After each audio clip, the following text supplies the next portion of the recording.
Cuando una norma, aún bajo la forma de una ley, es injusta, lo que corresponde es la desobediencia.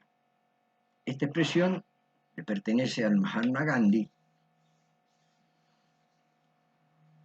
y tal vez pueda a alguien llamarle la atención que habiendo insistido en el sentido de obediencia en el video anterior, hoy hable de desobediencia.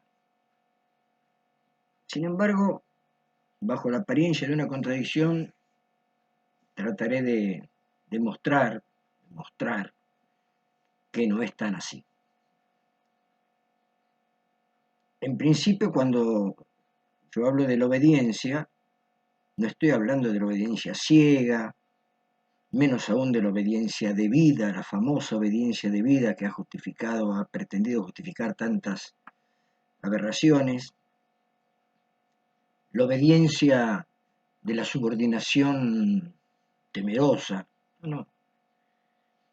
Cuando hablábamos de la obediencia, nos referíamos a su sentido originario, aquello del saber escuchar. Y habiendo escuchado bien, reflexionar y luego tomar las decisiones que correspondan según el propio criterio. Lo cual abre la puerta a una posibilidad de no obedecer, pero no en el sentido de no haber escuchado, sino en el sentido de no haberse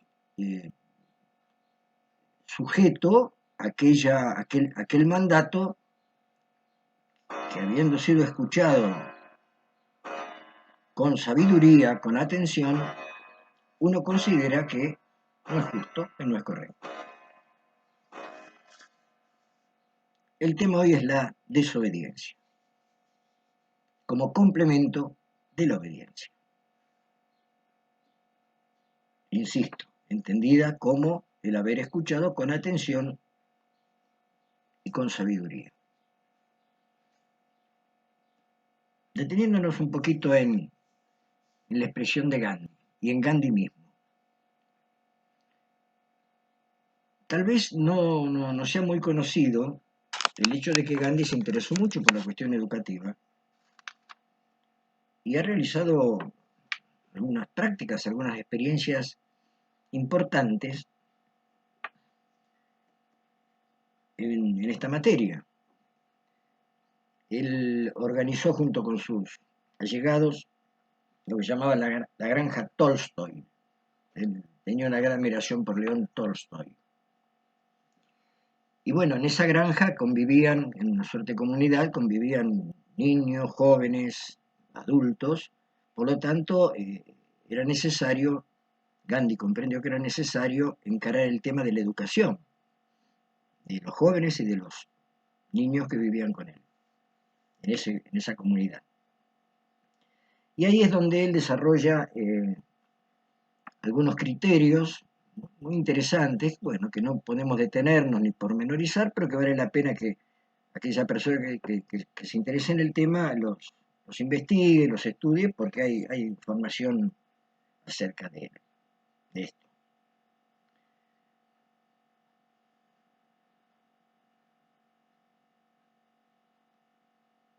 Gandhi en realidad, yo me atrevo a decir con todo respeto y el cariño que le tengo y la admiración, no inventa nada. Él recoge valores de su propia tradición y los convierte en acción, los lleva a la práctica. Su propia concepción de la no violencia está originada en su formación familiar, en la tradición jaina. El jainismo es una de las tradiciones espirituales, religiosas, si se quiere, de la India, que pone un acento muy significativo en el tema de la no violencia, a tal punto de que esta no violencia se desarrolla y se expande hacia toda forma de vida. Son muy cuidadosos de no lastimar, de no ejercer violencia con ningún bichito. Como alguna vez yo hablé del bichito. Con ningún ser vivo. Bueno, esta base moral de la no violencia es lo que Gandhi después convierte en un instrumento de lucha, en un modo de lucha.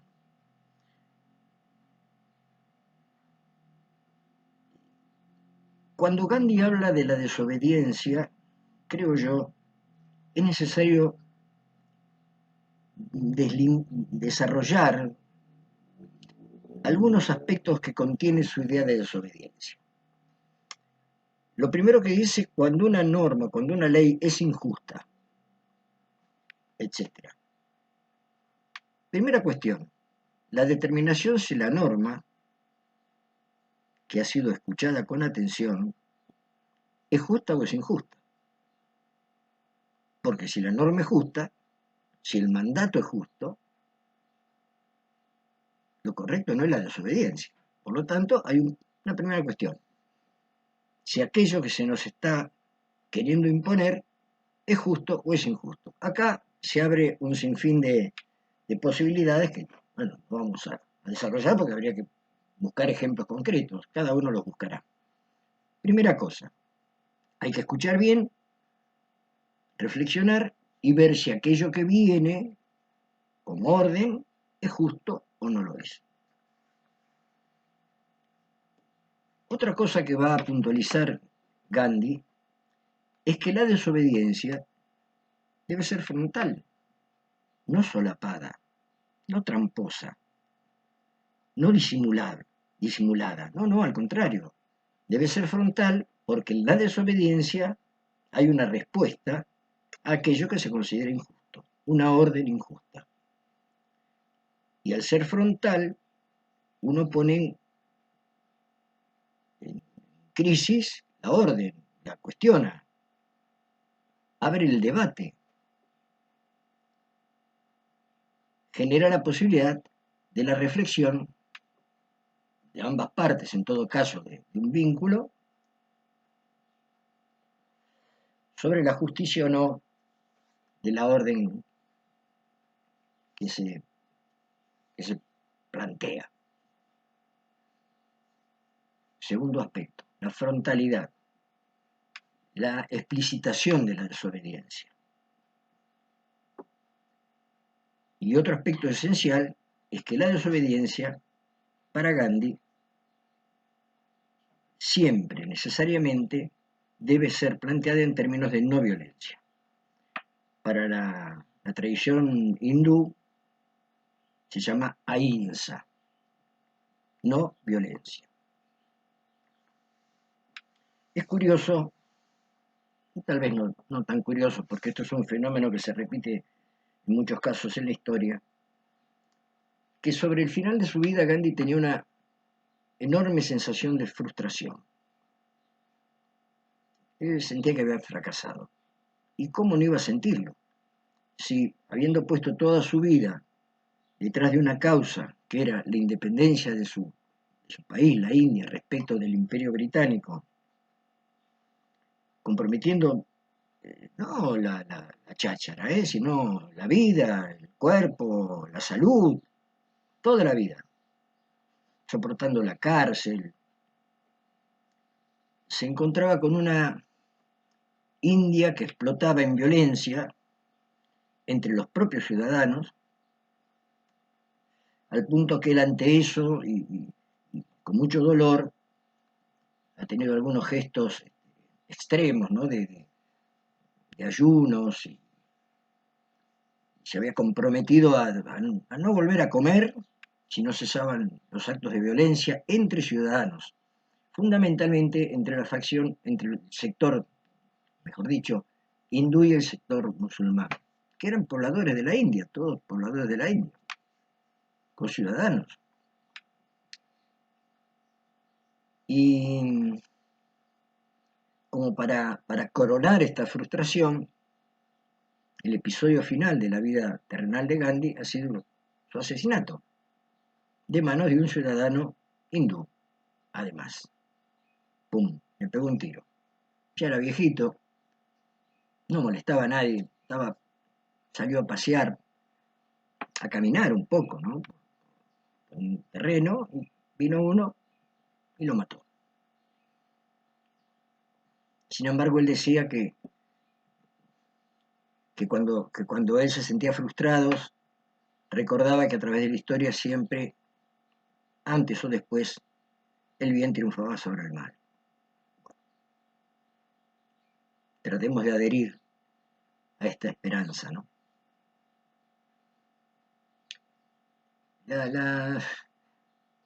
En estos días que también hemos hablado un poco de cómo el lenguaje, cómo el vocabulario se introduce en nuestro pensamiento, en nuestra forma de hablar.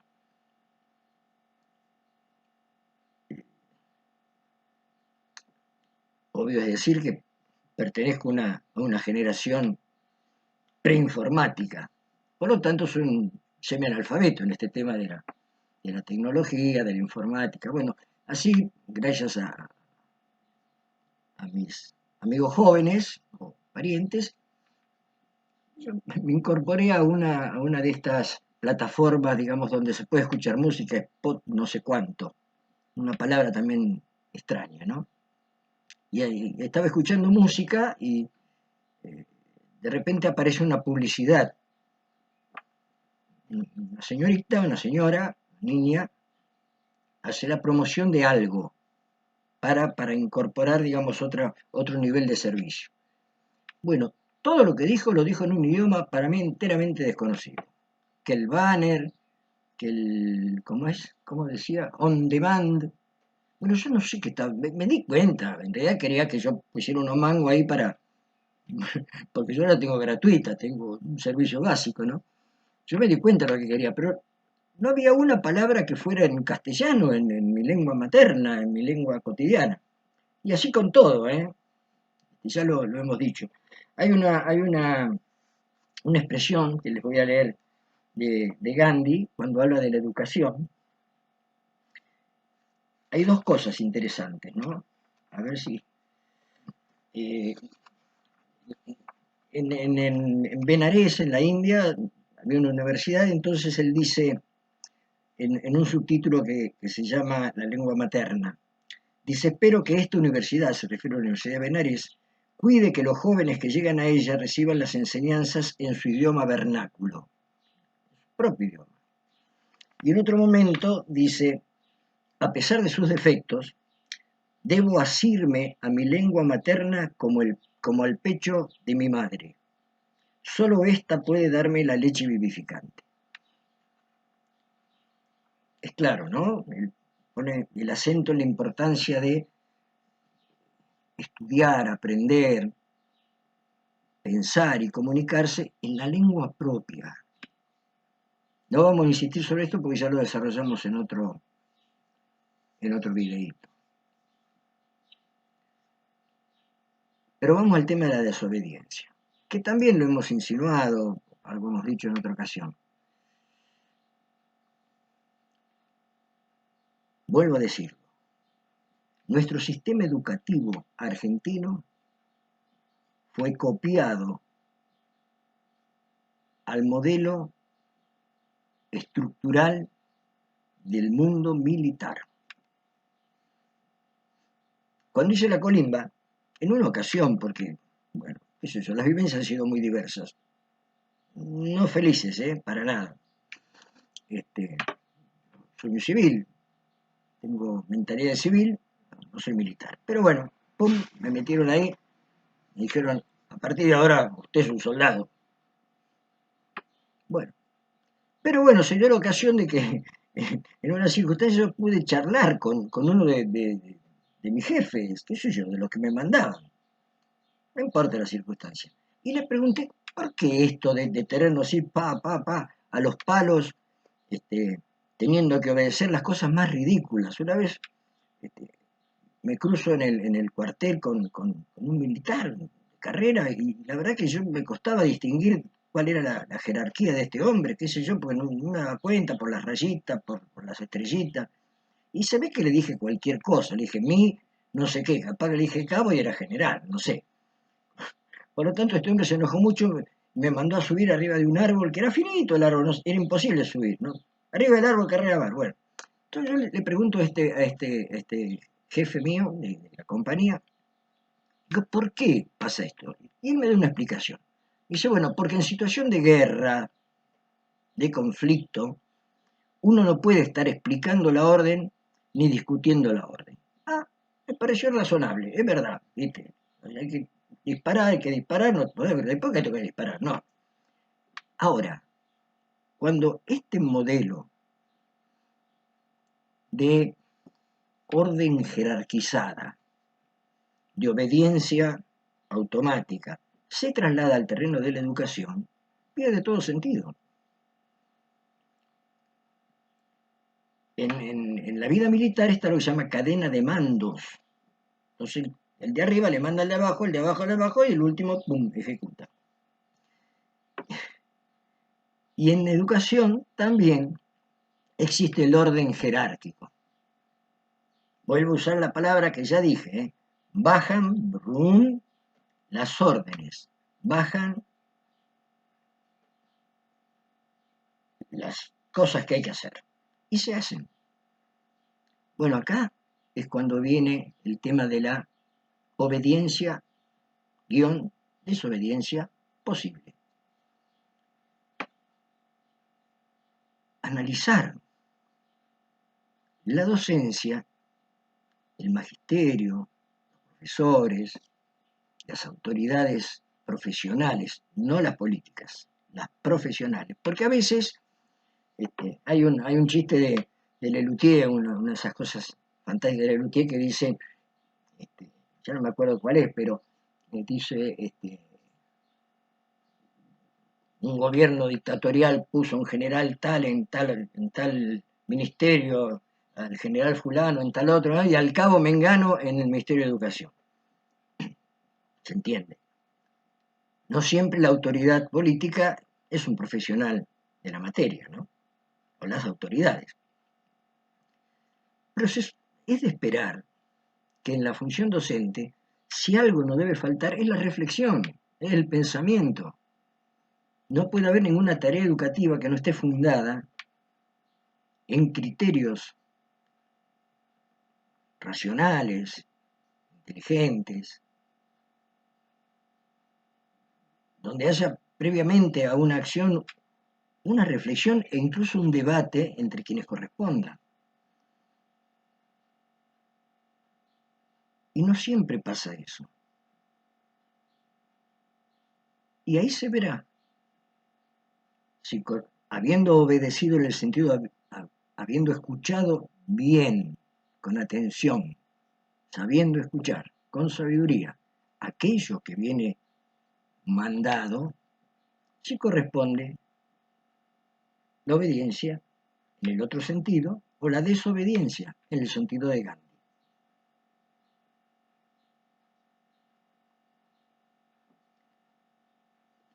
¿Quiénes tienen esta posibilidad? Todos los actores profesionales. Sería de desear que ya en los primeros niveles de responsabilidad jerárquica, con perdón de la palabra, desagradable, supervisores, directivos, ya acontezca esta actitud de reflexión, de escucha, de análisis y de respuesta. Ah, qué interesante esto que nos plantean, lo hacemos circular. O no, no, momentito. Somos profesionales de la educación, estamos formados para esto, tenemos la responsabilidad y a aquella autoridad política decirle, no, mire, esto no está bien. Y discutirlo. Y capaz que nos convencen de que tienen razón y que es justo el planteo de la norma, y bueno, se acatará. Y así sucesivamente, ¿no? Nadie es un autómata, nadie debería ser un autómata en el terreno educativo. Todos los actores profesionales de la educación deben ser personas reflexivas, que escuchen con atención para actuar en un sentido o en otro. Y de esta manera también brindar la enseñanza supracurricular no extracurricular, está por encima de lo curricular, que es más trascendente que el propio contenido estrechamente curricular, de la información, que es la formación del carácter. Otro aspecto que insiste el Mahatma Gandhi en sus experiencias educativas, la formación del carácter, de la personalidad del alumno. Y uno de los aspectos centrales en la formación del carácter es tener esta capacidad de reflexión, de análisis, de valoración de las cosas que le llegan, para no ser un autómata. Un autómata está deshumanizado. El sistema operativo de la computadora, yo le digo que haga tal cosa y lo hace, pero no es la condición humana, no es la naturaleza humana. La naturaleza humana no es la de un autómata. Esto es básico, ¿no? Es obvio, otra vez. Me sumo al grupúsculo de los peregrinos de la obviedad. Pero tal vez no esté de más ver en este hombre, en este gran humanista que ha sido el Mahatma Gandhi, algunas referencias. Cuando Gandhi es asesinado, se recogen sus bienes. ¿Qué tenía Gandhi? Gandhi ha sido la persona que puso en crisis a todo el imperio británico, que era una cosa impresionante, y él con su taparrabo, que además lo hilaba él, ¿no? La tela, no tenía nada. Tenía un cuenco de comida, un reloj, un reloj, este, y alguna cosita más, pero nada más, no tenía bienes. Entonces cuando este, nuestros políticos que se llenan la boca hablando de la pobreza y son grandes revolucionarios, exhiben esta morbosa este, apropiación de bienes, esta lujuria de riqueza, uno dice, ¿cómo encaja la palabra con la vida, no? Uno es lo que vive, no lo que habla.